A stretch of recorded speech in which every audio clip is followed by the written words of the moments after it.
नमस्कार, मैं हूं सच्चिदानंद वशिष्ठ। सज्जनों, अब जो वीडियो आ रही है आपके सामने, ये कर्क राशि वालों के लिए है। घबराने की आवश्यकता नहीं है। जो भी कुछ बोला जाए उनको ध्यानपूर्वक सुनिएगा और सावधानी बरतेंगे तो कोई भी ग्रह हो उसके कष्टों से, परेशानी से, रुकावटों से हम निकल जाएंगे।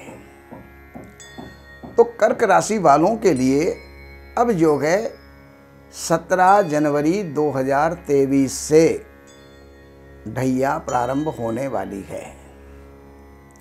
अब ढैया जब प्रारंभ होने वाली है, एक ढैया होती है जो इतनी कष्टकारी नहीं होती और एक ढैया होती है जो अति कष्टकारी होती है।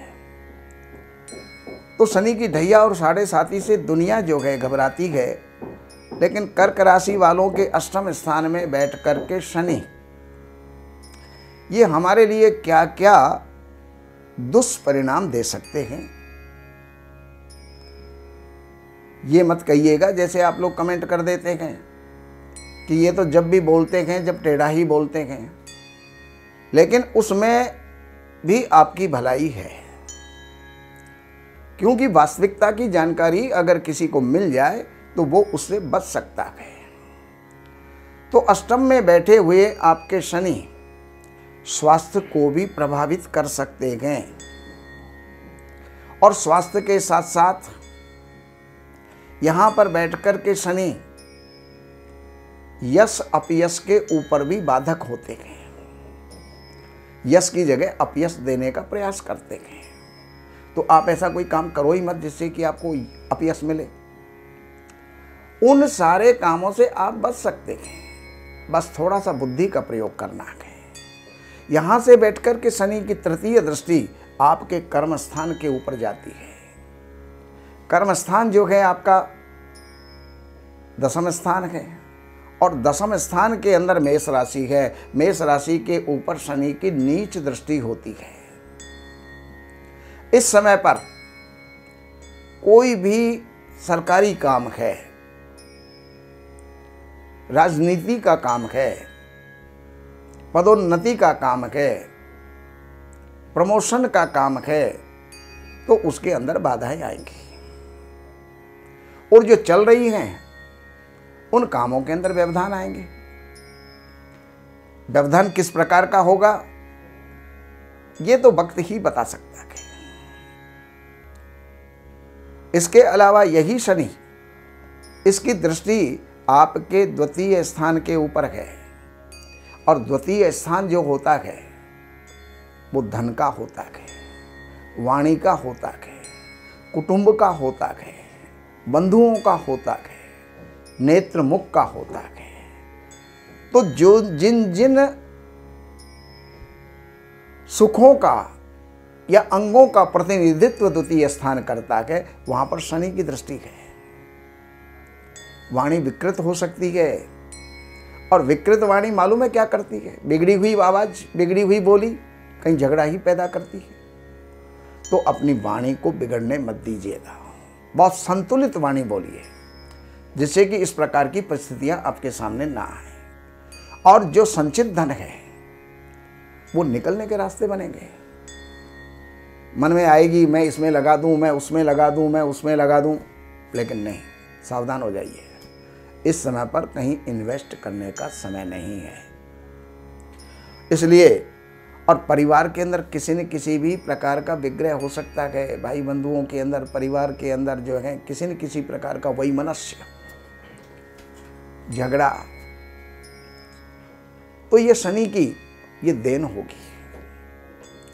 चेहरे पर किसी न किसी प्रकार की आधी व्याधि, कष्ट, रोग ये आपको प्राप्त हो सकते हैं। यहां पर बैठे हुए शनि पढ़ने वालों के लिए विशेष करके हानिकर सिद्ध होंगे। अगर कर्क राशि वाले पढ़ने वाले हैं तो आपको संभलना होगा। आगे अगर बढ़ना है तो अपने आलस्य को त्यागना होगा, प्रमाद को त्यागना होगा और नींद को त्यागना होगा, क्योंकि शनि आपको जो है दीर्घ सूत्री बना देगा, प्रमादी बना देगा। कर लेंगे काम कर लेंगे, लेकिन वो कर लेने के अंदर ही समय गुजरता चला जाएगा और आप उस सुख से वंचित हो जाएंगे। शनि की दृष्टि वहां पर है। अगर कोई गर्भवती महिलाएं हैं उनको भी सावधान रहना होगा, कोई ऐसी जो है असावधानी ना करें जिससे कि उनके गर्भ को किसी प्रकार की कोई क्षति पहुंच सके। इसलिए उनको भी सावधान और विद्यार्थियों को भी जो है सावधान रहना होगा। अब इसमें शनि 2.5 साल रहेंगे यहाँ पर,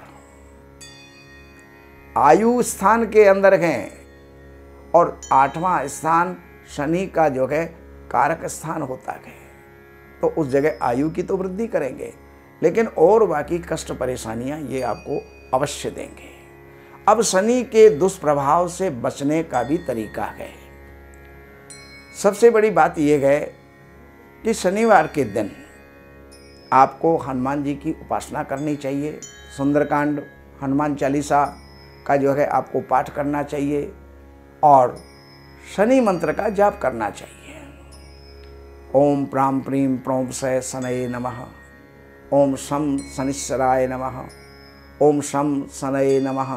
कोई भी मंत्र एक पकड़ लीजिएगा, उसका जो है आपको जाप करना है। बाकी शनि की वस्तु जैसे तेल है, काले उड़द है, तिल है, काला कंबल है, लोहा है, चमड़ा, चमड़े की जूतियां, जूते, सैंडल, ये जो है एक दफ़ा आप खरीद के लाए, एक दफ़ा पैर में डाल लें और उसको दान करें। अब हमारे पास कमेंट आते हैं कि किसको दान करें, तो ये किसी न किसी सेवक को दे दीजिए, नौकर को दे दीजिए, काम करने वालों को दे दीजिए, या फिर शनि के मंदिर के बाहर आप बैठे हुए देखेंगे वहाँ पर भिक्षुक, आप उनको भी जा करके और ये सब दान आप दे सकते हैं। किसी शनिवार को कोई चीज़ दे दी, किसी शनिवार को कोई चीज़ दे दी, किसी शनिवार को कोई चीज़ दे दी, तो इस प्रकार से आप शनि का ये दान करके और शनि के दुष्प्रभाव से बचेंगे। और हम आपके लिए मंगल कामना करते हैं कि ये शनि के ढैया आपको किसी भी प्रकार से कोई नुकसानदायी ना हो। अब इतना ही कह करके वाणी को विश्राम देता हूँ। बाकी आपको कोई और जानकारियों की ज़रूरत है तो ये जो नंबर है नीचे, इन पे आप जो है अपॉइंटमेंट ले करके और कार्यालय की कुछ सेवाएं हैं वो अर्पण करके, और जो भी आप जानना चाहते हैं, समाधान जानना चाहते हैं, और भी कुछ आपकी समस्याएं हो सकती हैं, तो उनको आप जो है उनकी जानकारी लेकर के लाभ उठा सकते हैं। नमस्कार।